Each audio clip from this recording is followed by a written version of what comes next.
Today, we're confronting a profoundly unsettling assertion from our source material, Bog Mirt, Krof is Missel, History Written in Blood, God is Dead. This text really dives headfirst into Friedrich Nietzsche's declaration that God is dead, but crucially, not as some abstract philosophical idea, but as a devastating, unfolding reality in our world right now. Exactly. And the central question for us today is stark, it's urgent. Is humanity predominantly collapsing into the chaos and despair Nietzsche predicted in the wake of this death of God, which we arguably see evidenced in global conflict? Or, on the other hand, are these fragile new meanings that the text mentions being forged robust enough, sufficiently strong, to resist this existential void and offer a genuine path forward? And I'll be arguing that the evidence points, I think, quite overwhelmingly towards a predominant collapse into chaos. It shows the insufficiency, really, of these new meanings when faced with such a profound loss. And I'll be challenging that view, arguing instead for the resilience shown precisely through the emergence of these fragile new meanings. I think they represent humanity's active and quite persistent resistance to being swallowed by that void. Okay, so Nietzsche's pronouncement, God is dead, it was never for him a shout of liberation, was it? It was a catastrophe foretold. He saw a future where the very foundations of meaning, of morality, of cosmic order would just crumble, leaving humanity adrift, in a universe stripped bare of inherent value. And the 21st century, tragically, it really seems to be delivering on his diagnosis with chilling precision. Our source material paints a visceral picture of this collapse, calling it the world of fire and silence. We witness it when, as it says, Ukraine burn, when bombs fall on Gaza, when Syria bleeds again and again. These aren't just distant news items. They are direct, agonizing manifestations of a world where, and the text puts this so profoundly, the ground beneath us has vanished. The heavens are silent. No divine meaning, no eternal morality remains. This isn't just philosophy. It's lived experience for millions. Humanity, as the text soberly warns, is indeed teetering on the edge, and the pervasive, inescapable feeling for so many is one of sinking into despair, hatred, and violence. The death of God ripped open this undeniable void, and the text warning, it echoes with terrifying clarity. If we do not dare to fill that void, it will swallow us whole. Now, while some noble efforts are made, these fragile new meanings people attempt to build are, in this almost apocalyptic landscape, tragically inadequate. They feel like whispers against a hurricane. The dominant reality, I have to contend, is one of profound collapse, compelling us towards that stark, inescapable choice the material lays bare. In this world of fire and silence, are you creating meaning or collapsing into chaos? And I believe the evidence, especially from the front lines of human suffering, points overwhelmingly to the latter as the prevailing condition. I absolutely acknowledge the profound weight of Nietzsche's declaration and the grim, undeniable reality of the global conflicts you've so poignantly highlighted. The suffering in Ukraine, Gaza, Syria. These events, yes, they present a sobering, often horrifying picture, a stark reminder that the death of God is certainly, as the text says, not a doorway to paradise. My perspective, though, emerges from what I see as a crucial nuance within the source material itself. A nuance I believe offers a different lens. While the text soberly concedes that, yes, some sink into despair, hatred, and violence, it doesn't end there. It critically adds a vital counterpoint. Others try to build fragile new meanings: justice, freedom, compassion. Now, this isn't just a passive observation. It's presented as an active, ongoing attempt to build new meanings. And despite their described fragility, I argue this represents a critical, tenacious counter-narrative to any idea of a total, inevitable, or even predominant collapse. It powerfully underscores human agency, that deep-seated refusal to be utterly consumed by the void.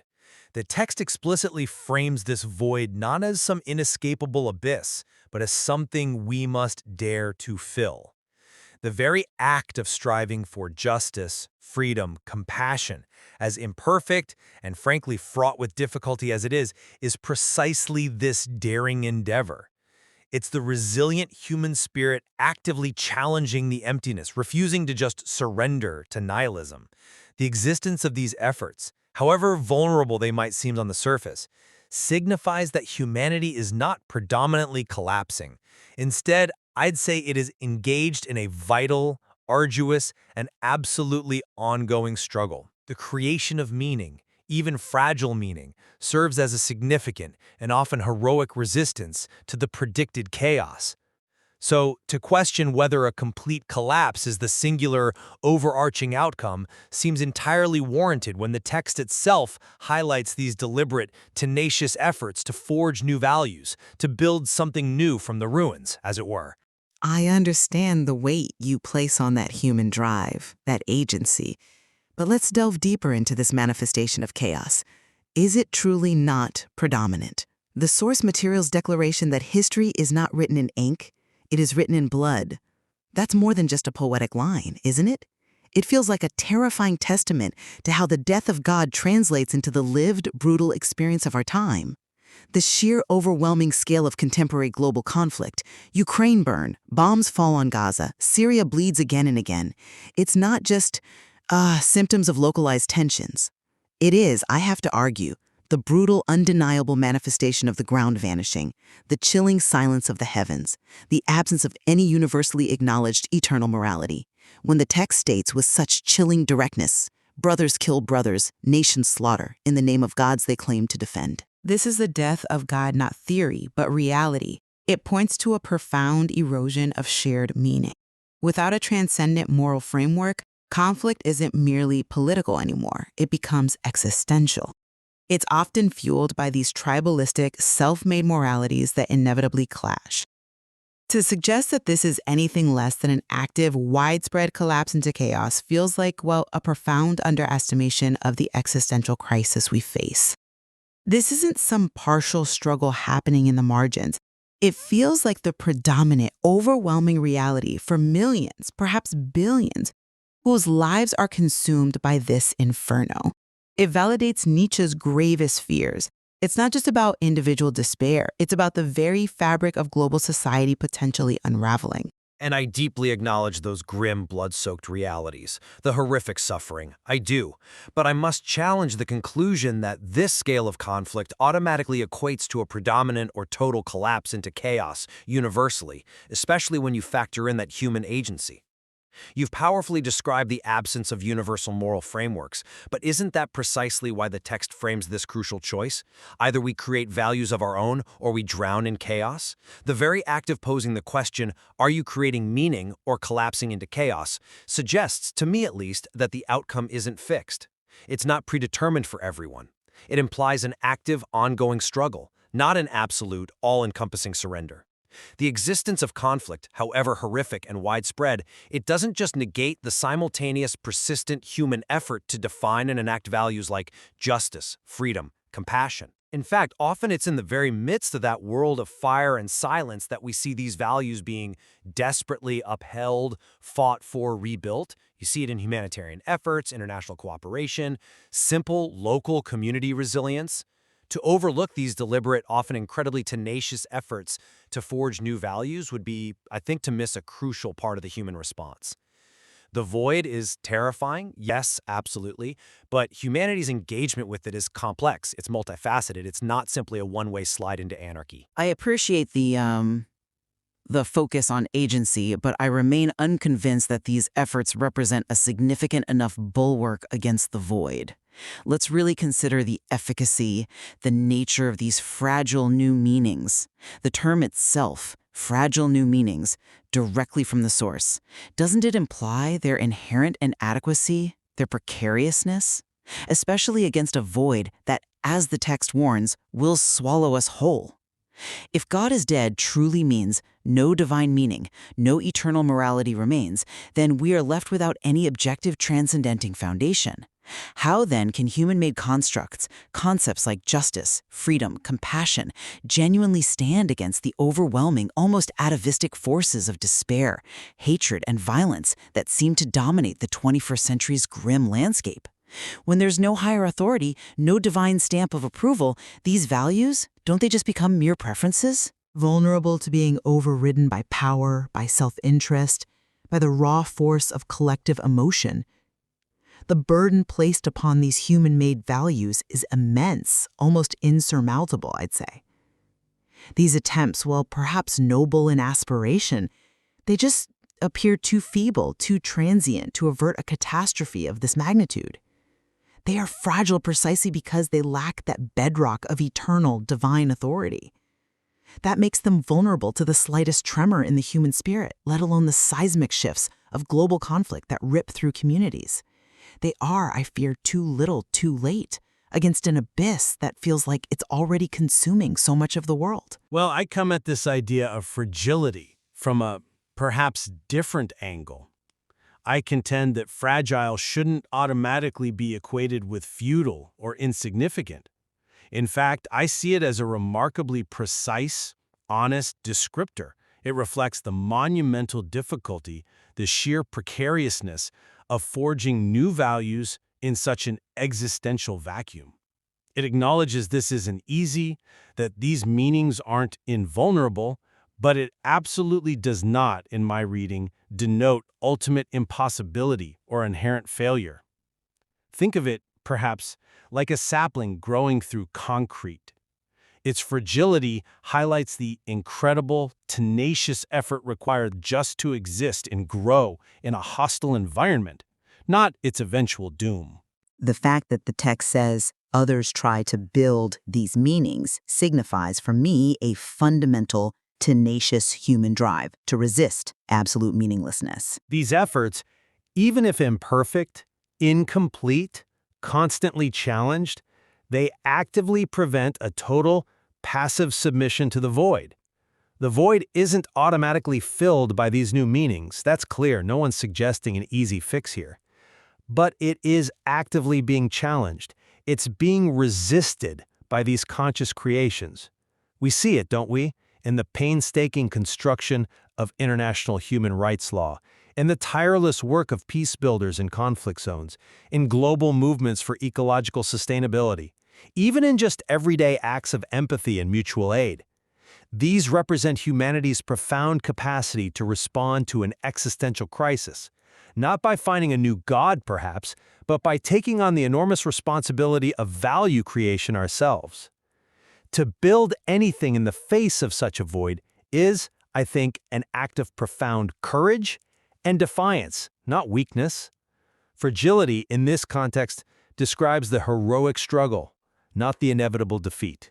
Your portrayal of that struggle is certainly compelling, yet the source material frames this as such a stark, immediate, almost binary choice.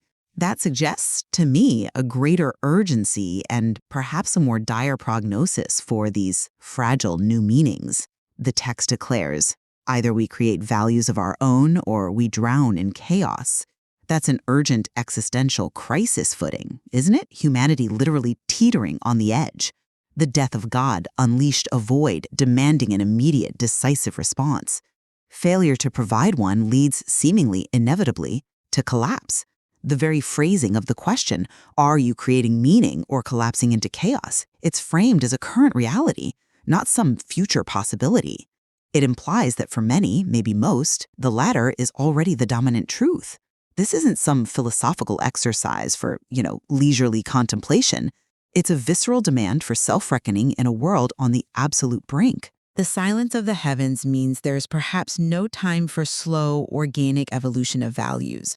The choice is before us right now, and the prevailing evidence from the global theater suggests we are losing this battle, that the collapse into chaos is the predominant trend, overwhelming these nascent efforts to create new meaning. We see the urgency in the fire and silence itself, A world not waiting patiently for us to construct new ethical systems. That's an interesting point about the immediacy, and I absolutely agree. The source material underscores a profound urgency. That we are teetering on the edge feels undeniable. However, I would frame the creation of values not as the singular, instantaneous act that humanity either succeeds or fails at in one moment, but rather as an ongoing, complex, constantly evolving process. The 21st century proves his diagnosis, yes, but not just by showcasing the despair and collapse. It proves it, I think, precisely by demonstrating both the despair and the dedicated, persistent attempts at meaning-making, side by side, often intertwined. Humanity isn't just falling passively into the void. It is constantly engaged in this profound, often agonizing struggle. The continued asking of the question by the source material itself, are you creating meaning or collapsing into chaos? That indicates to me that the choice is still active. It's still being made. Which implies that a total collapse into chaos is not a foregone, irreversible conclusion. It's a potential outcome. A terrifying one, yes, but one that humanity is still actively working to prevent through the persistent, if fragile, building of new meanings. This ongoing human response, however difficult or incomplete it looks, is the very definition of resistance, not predetermined surrender. It's a dynamic tension, and the very act of striving in the face of despair is itself, arguably, a form of meaning-making. The fight isn't over simply because the challenge is immense. It's precisely because the challenge is immense that these efforts to build meaning carry such profound significance. Still, the sobering evidence from this century, the omnipresent world of fire and silence, the bleeding nations, the overwhelming prevalence, it seems, of despair, hatred, and violence, it underscores the profound catastrophe of the death of God. Humanity truly faces an urgent existential choice, and the prevailing reality, as reflected so starkly in the source material, remains an immense struggle against an encroaching void. In this struggle, the monumental task of creating meaning just seems tragically and consistently overwhelmed by the relentless forces of chaos. The prophecy, as the text states, isn't just fulfilled in theory, is it? It's fulfilled in the devastating, bloody reality we witness daily. I acknowledge the undeniable severity of the modern human condition, the profound challenge presented by the void left by the death of God. It's a weight that, yes, presses on us all. However, I emphasize again that the human capacity to try to build fragile new meanings, those values like justice, freedom, compassion, even in the face of such overwhelming difficulties, offers a crucial and, I would argue, hopeful perspective. It suggests humanity is actively grappling with, rather than simply succumbing to, the consequences of Nietzsche's prophecy. The outcome, then, remains one of ongoing human agency, of persistent struggle, not a predetermined, irreversible collapse. The fight to define meaning continues relentlessly.